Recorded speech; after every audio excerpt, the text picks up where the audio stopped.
Tiga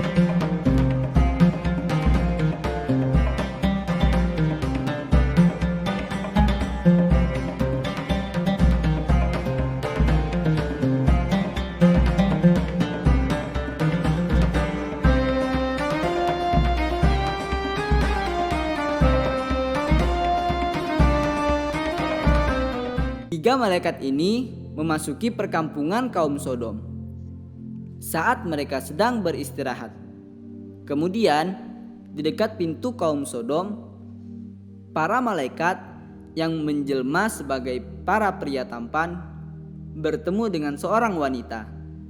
Ternyata wanita ini adalah anak dari Nabi Lut alaihissalam. Karena khawatir mereka akan menjadi korban kekejian kaumnya, wanita ini pun menanyakan perihal maksud mereka ke tempat ini. Maka para malaikat berkata, "Kami mencari Lut alaihissalam." Akhirnya ia bingung, karena sesuai peraturan, jika ada tamu yang ingin masuk, harus izin ke orang kampung terlebih dahulu. Kalau yang datang memiliki wajah yang tampan, maka akan digilir oleh kaum Sodom ini. Akhirnya sang anak datang ke rumah dan memberitahu ayahandanya bahwa ada 3 tamu tampan yang mencarinya. Nabi Lut alaihissalam bingung. Ia takut ketahuan oleh penduduk kampung. Tapi jika ia tolak kedatangan tamu-tamu ini, takutnya ada penduduk kampung yang menerima mereka sebagai tamunya dan langsung mendapatkan perbuatan keji itu. Wajah tampan mereka merepotkan Nabi Lut alaihissalam. Saking bingungnya, Nabi Lut alaihissalam sampai berkata, "Hadza yaumun asib." Ini hari yang sulit. Ibnu Abbas mengatakan yang dimaksud asib ialah ujian yang sangat berat. Karena Lut mengetahui bahwa ia harus membela tamu-tamunya dari ulah kaumnya. Akhirnya Nabi Lut alaihissalam menawakalkannya kepada Allah Subhanahu wa ta'ala.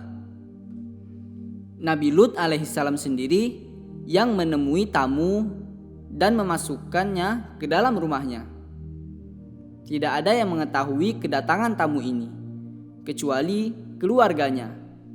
Tetapi istri Nabi Lut alaihissalam keluar rumah dan memberitahukan kepada kaumnya akan kedatangan tamu-tamu yang tampan itu. Maka bergegaslah mereka datang menuju rumah Nabi Lut alaihissalam. Dalam firman Allah Subhanahu wa ta'ala, "A'udzu billahi minasy syaithanir rajim. Bismillahirrahmanirrahim. Waja'ahu qaumuhu yuhra'una ilaih." Dan kaumnya Nabi Lut alaihissalam datang kepadanya dengan bergegas-gegas. Artinya mereka datang dengan berlari-lari kecil karena gembira mendengar berita tersebut. Sama seperti Nabi Ibrahim alaihissalam, Nabi Lut dibuat bingung oleh tamu-tamu ini karena mereka agak aneh. Ketika lagi tegang-tegangnya, pintu rumah Nabi Lut alaihissalam digedor oleh kaumnya. Mereka berusaha mendobraknya.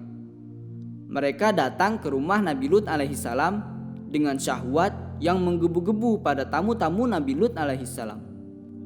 Nabi Lut alaihissalam pun bingung. Kenapa kaumnya tahu kalau di rumahnya ada tamu laki-laki yang tampan? Ternyata istrinya lah yang membocorkannya. Ia mengabarkan pada kaum Sodom perihal kedatangan 3 tamu tampan itu. Istri Nabi Lut alaihissalam termasuk istri yang durhaka. Nabi Lut alaihissalam berusaha menjaga tamu-tamunya. Di dalam ayat lain, Nabi Lut alaihissalam mengatakan, "Bismillahirrahmanirrahim. atatuna dzakrana minal alamin. Mengapa kamu mendatangi jenis laki-laki di antara manusia?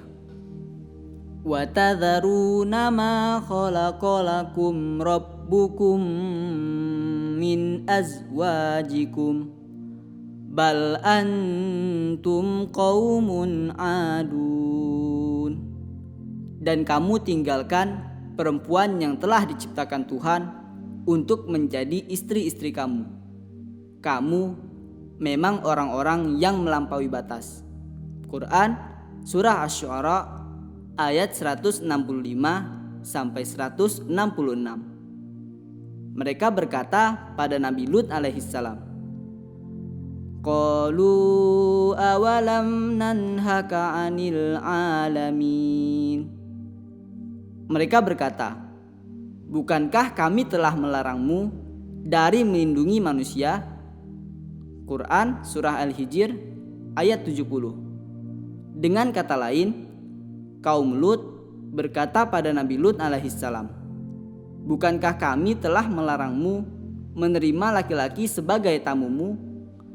Nabi Lut alaihissalam terus berusaha melindungi tamu-tamunya dari perbuatan keji kaumnya ini. Qala ya qaumi haula'i banati hunna atharu lakum fattaqullah wa la tuhzuni fi dhaifi alaysa minkum rajulur rasyid. Wahai kaumku, inilah putri-putri negeriku. Mereka lebih suci bagimu. Maka bertakwalah kepada Allah Subhanahu wa ta'ala, dan janganlah kamu mencemarkan namaku terhadap tamuku ini. Tidak adakah di antaramu orang yang pandai?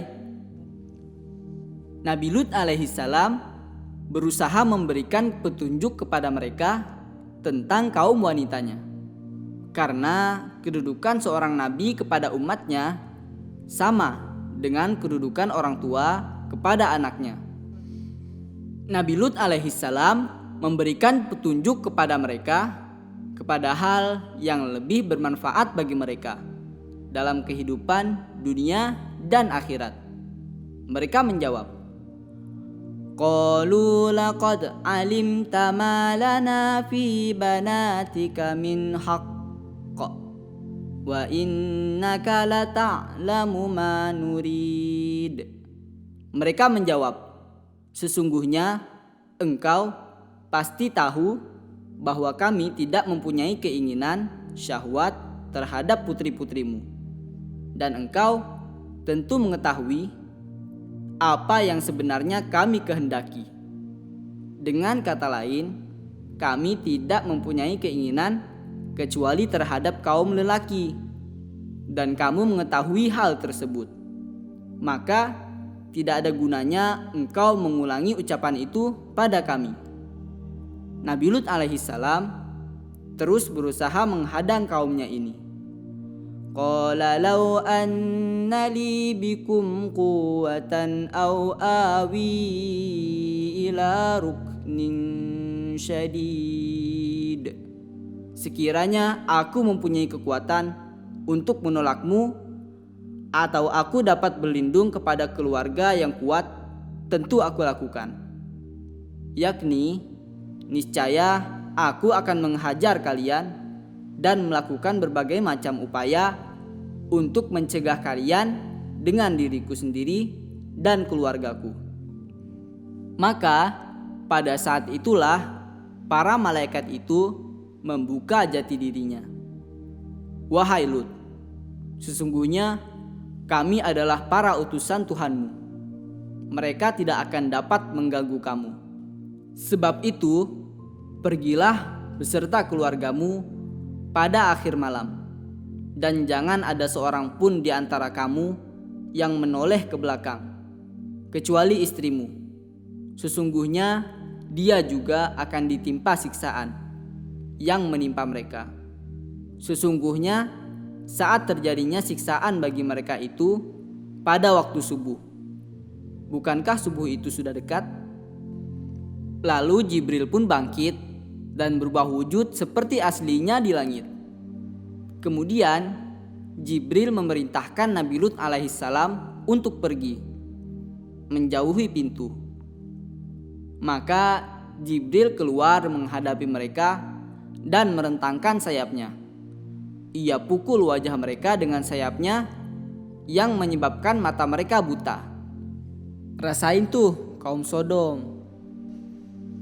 Dan pada malam hari, Nabi Lut alaihissalam dan keluarga beserta pengikutnya, mereka pergi meninggalkan kota itu. Kecuali istrinya, karena ia termasuk orang yang durhaka. Allah Subhanahu wa Ta'ala menurunkan azab kepada kaum Sodom ini. Tanah kaum Sodom ini dibalikkan oleh Allah Subhanahu wa Ta'ala, yang dari atas ke bawah, dan Allah Subhanahu wa Ta'ala hujani mereka dengan batu dari tanah yang terbakar secara bertubi-tubi. Nah, kawan-kawan, jangan jadi seperti mereka ya. Dari kisah tadi ada beberapa pelajaran yang bisa kita ambil. 1. Menaati perintah Allah dan Rasul-Nya. 2. Hubungan sesama jenis adalah hal yang dilaknat oleh Allah Subhanahu wa Ta'ala. 3. Berdakwah dengan bijak dan sabar. Nah, sekian dulu kisah Nabi Lut alaihissalam. Semoga bermanfaat ya. Jumpa lagi di Prophet Story episode selanjutnya. Jangan lupa nonton Prophet Story hanya di Dalwa TV. Wassalamualaikum warahmatullahi wabarakatuh.